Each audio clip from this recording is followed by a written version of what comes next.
организиравме дводневен настан, колабораториум на тема зелена транзиција, паметни патишта кон одржлив развој од аспект на енергетска праведна транзиција. Се зборува за процес кој што не е само технолошки, туку е длабоко економски, социјален, еколошки.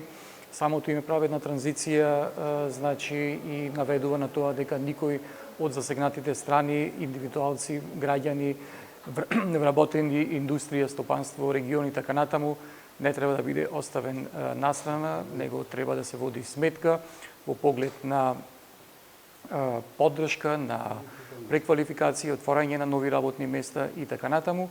Идејата беше и мислам дека успеавме да ги собериме на едно место различните чинители и учесници во самиот процес, од представници од високото образование, од стопанството, од невладиниот сектор, од локалната самоуправа, кои што може да придонесат со на некој начин во согледување и подобрување на целата оваа ситуација, бидејќи утре во енергетиката значи после 5 години. И тука од дел од присутните од фирмите имаме и наши бивши студенти со кои што ние се гордееме, затоа што дел од нив се и добитници на инженерски прстен, како најдобри инженерски прстен кој што го доделува председателот на Република Македонија, и така да тие се вклучени секако во целиот овој процес.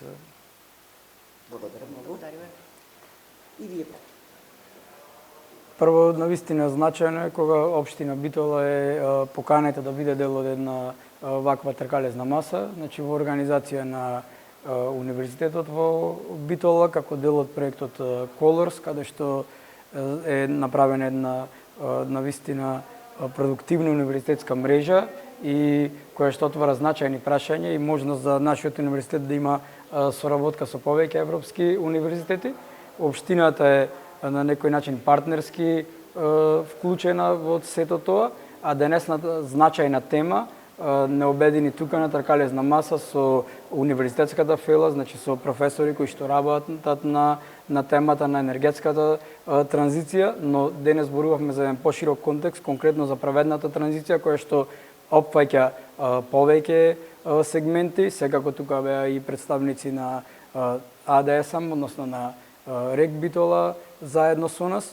Јас како секретар на општината и како представник на општината кажав дека во делот на праведната транзиција значајно е да имаме еден искрен пристап, да ги отвараме прашањата и директно да зборуваме, бидејќи навистина еден голем предизвик. Постојат повеќе опасности и проблеми, но подобро е да зборуваме за предизвици.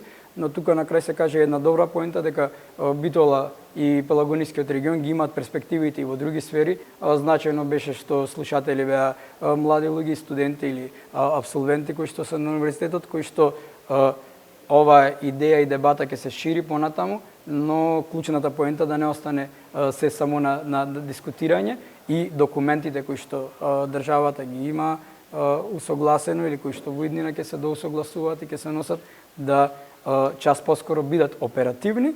И уште еден сегмент го истакнав како дел од аспектите на општина Битола, покрај изготвување на стратешките документи кои што се значајни во делот на енергетската транзиција. Чекор понапред сме во делот на енергетската ефикасност, поставени се соларни панели на дел од основните и средните училишта, кои што исто така помагаат во тој сегмент, така да општина Битола активно е последните 3-4 години вклучена во овие процеси и тука сме и да дискутираме и со граѓаните, и со академската фела, и со стручната јавност, секако и со владата, се со цел сите заедно да постигнеме повеќе на оваа тема и да бидеме ефективни. Најпрво, неколку општини се нели засегнати директно од енергетската транзиција кога зборуваме за РЕК Битола, за РЕК Осломе, тука и Кичево, и Демирхисар, и Новаци, и Могила. И имаме комуникација и се трудиме заеднички да ги спроведуваме активноста. Секако Битола ќе биде лидер и ние сме единствена општина која што ги направи и форумите за праведна транзиција во соработка со невладиниот сектор. Јас ќе почнам од реалноста. Значи, овде дојдовме да разговараме за некаква транзиција, во кој еден дел е таа енергетската транзиција, меѓутоа, зашто и да разговараме, треба да тргнеме од некоја постојачка состојба. И мислам дека заклучок се донесе на целата панел дискусија, и тука и професорот може да потврди дека во моментов на вистина немаме технологија која може да ја замени базната енергија во целост. Дека ние треба да преземеме активности, конкретни активности за оваа енергетска транзиција да го фатиме чекорот. Односно да почнат да се реализираат проекти како Чебренгалиште, гасна централа, Вардарска долина и слично, кои што ќе заменат базната енергија која што сега рек Битола ја произведува. Бидејќи на фотоволтаиците, на ветерните електрани можеме да го базираме некое дневно или некое периодично дневно планирање со електрична енергија, меѓутоа не можеме да се базираме и на ноќни часови кога електричната енергија е вака најпотребна. Да, обврска има и и Европската унија. Има 50-та година, не е тој некој лимит каде што треба да го паднеме CO2 на 50% од она што било 2015-17 година кога се носеле тие документи. Меѓутоа се тие граници некако мене ми се чини дека се поместуваат. Дај Боже да можеме да стигнеме таа зелена транзиција и ние сакаме во рек Битола да имаме почисто околина, да имаме зелена енергија, меѓутоа да имаме и стабилен електроенергетски систем. Се модернизираат двата котли во рек Битола, се намали азотните оксиди, се доведоа до границите со европските норми. Онолку колку што се можностите, мислам дека пробуваме да фатиме чекор, меѓутоа тоа е скапо. Скапа работа, ние сме држава во развој, да речеме, каде што и со ограничени ресурсите.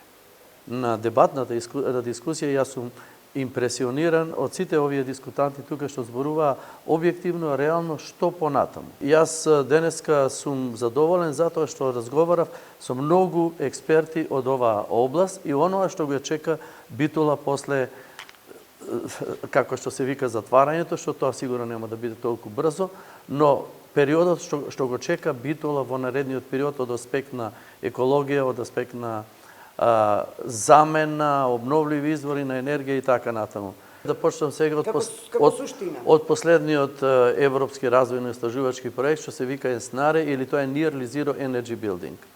Практично целото загадување на CO2 емисијата и PM частичките доаѓаат 40% од зградите.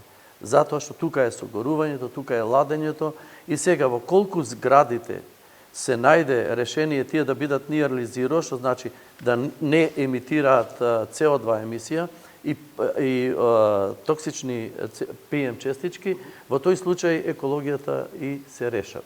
Видите, ние треба да ги разбереме двете страни. Едно е Европска унија носи директиви, регулативи, кај што јас цело време зборувам дека треба да се проведуваат, нели? А друга е реалноста. Реалноста исто така мора да ја гледаме од сите аспекти. Сега, дали во Македонија досега се спроведува комплексни и сеопфатни активности, тоа е второ прашање. Обично во Македонија имало секогаш, како да кажам, стихијни активности и тие стихијни активности доведуваат да ние развиваме едно, не сакам сега, јас сум председател на Соларната асоциација на Македонија, не сакам да критикувам нешто од соларната енергија, а секој прашува што ќе правиме со вишокот на соларна енергија од фотоволтаиците. Денеска имаше прекрасни дискусии, па треба да најдеме решение, дали Чебрен, дали гасни централи и така натаму. Значи, комплексно е прашањето.